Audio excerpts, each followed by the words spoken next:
Graffiti. To many, it's nothing but ugly vandalism, costing millions of pounds every year to clean up. But to others, it's art, an attempt to brighten up the places that they live in. In this Newsround Extra, we'll be exploring all sides of the problem. And this piece of graffiti explains the arguments quite well. On the one side, a policeman arresting a graffiti artist for breaking the law. The graffiti turtle is arguing that he and others should be allowed to paint on walls. He says, we have a story to tell.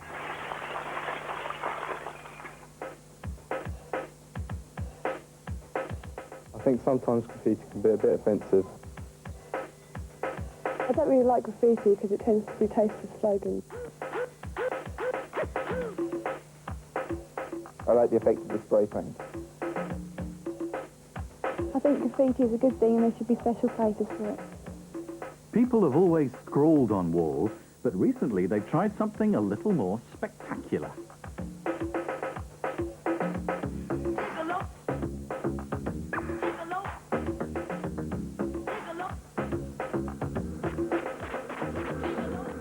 The big change in graffiti first began in America, in the city of New York about 10 years ago. The main target, the railways. Gangs of young people broke the law by spraying the sides of trains with colourful designs known as pieces. They're based on letters and painted with spray cans. The new graffiti craze also meant an invasion of these scrawls. They're called tags, the signatures of people trying to make a name for themselves amongst the graffiti gangs. Soon the graffiti craze spread to Britain, to London in particular. Many walls are now covered by British copies of the American graffiti style. London Underground trains are being sprayed too. Those responsible come from all sorts of backgrounds, some as young as 8, some as old as 20. But all are breaking the law and putting their lives in great danger by crossing electrified tracks to reach the trains. Meanwhile, in New York, they found a way to stop the graffiti gangs. They scrub trains regularly. Once graffiti writers realize their marks will only last a few hours, they lose interest. Now the same thing's happening in London. But it takes time, as I was told by cleaning boss Malcolm Tubbs. It depends on the amount of graffiti, but probably 2 men a whole day to clean a train off. There are some people who say that, you know, a lot of the pictures that go on the side of these trains are quite nice. They're even art. What's your feeling? I don't feel they're art at all. To me, it's scrawl, it's vandalism, and I would like to see it gone altogether. There are some signs the cleaning's begun to work, but graffiti writers are still sneaking into train depots. 200 have been arrested recently. The transport police are determined to stop them. They say graffiti upsets passengers. Inspector Gwilym Williams. The fact of the matter is that old people, particularly old people and old women in particular, when they come onto an underground station or onto an underground train and see graffiti all around them, it makes them frightened. They feel insecure. So we have to do something about it. How dangerous is it? It's extremely dangerous. These lads go into depots very often at night when there's no lighting, particularly this time of year when sleepers are slippery. They could easily fall and electrocute themselves against the electric rails. They could be knocked down even by trains that are moving about in the depots. It is extremely dangerous. This is a memorial to one graffiti writer who was killed. 5 have died in recent months. But should graffiti be completely stamped out? Or is there another answer? Here in Exeter, a graffiti gang are trying to paint without breaking the law or risking their lives. They believe their pictures deserve to be seen.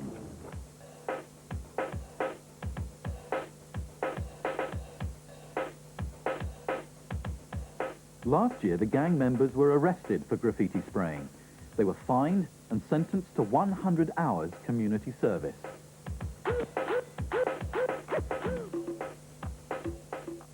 It stopped them breaking the law, but they became determined to show people that graffiti could be beautiful.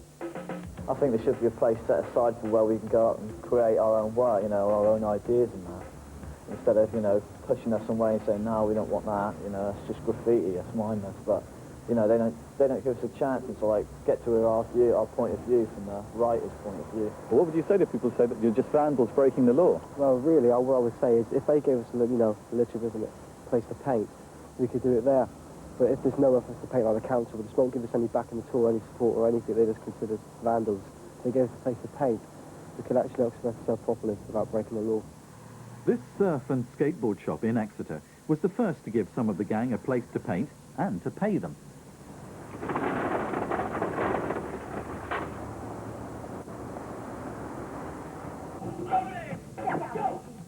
The shop's owner, Philip Hope, says he's very pleased with the result.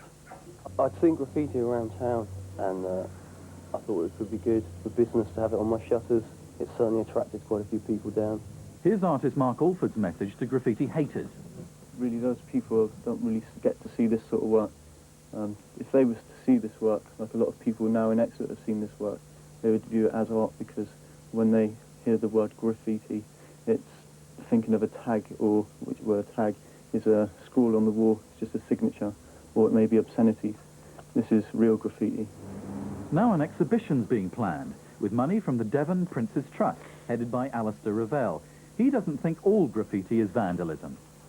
Well, it would be vandalism, obviously, if it was illegal, but by allowing them to do it legally, and I don't think it can be called vandalism anymore. So what are you hoping to achieve by doing this? Hopefully they will be able to establish their art form as a valid piece of art. Other places have also begun to open their eyes to new ways of dealing with graffiti writers. In Southampton, the council allowed aerosol artists to paint the walls of a car park.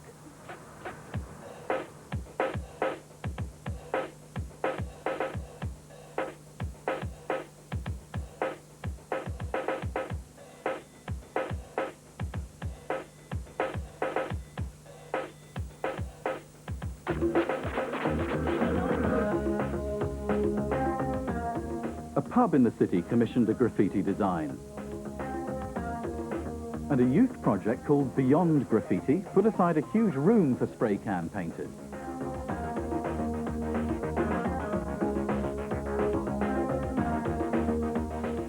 About 100 young people have painted here in the last 2 years. There's evidence the project has prevented people breaking the law. The city authorities report that there's now much less illegal graffiti around Southampton.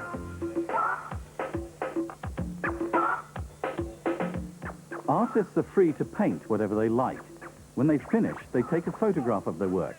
Then the wall's given to another painter. Like, it's a club where we go, where we can do it when we want, and it's not censored, so you can do what you want.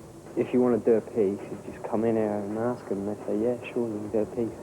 Like legal pieces, a lot of people want them. Like the council have actually sponsored Beyond Graffiti, and some of it is really good stuff, you know.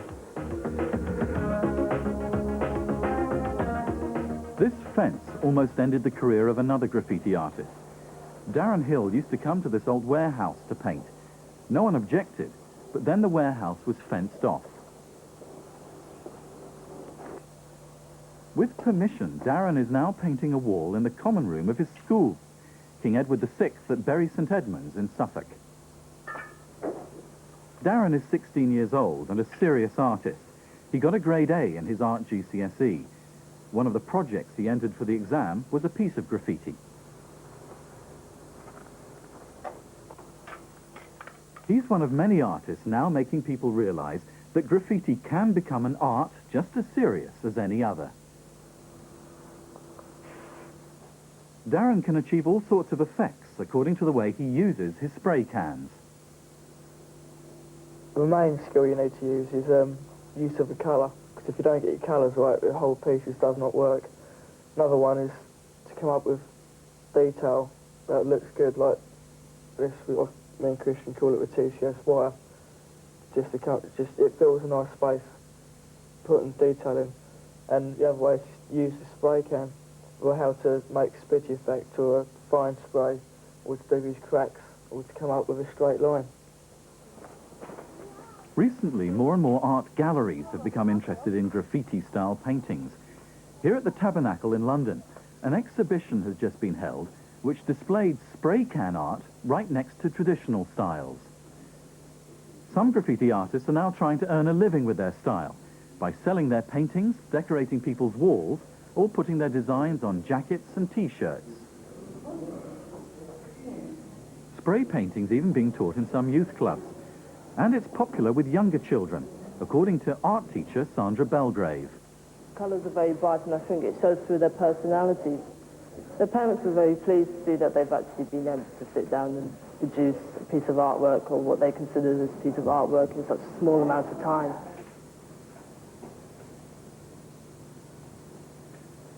Out on the streets, though, the battle against graffiti vandalism goes on.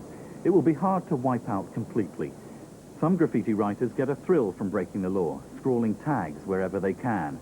But others are finding that there's just as much fun and less danger spray painting in legal places, if they're given them.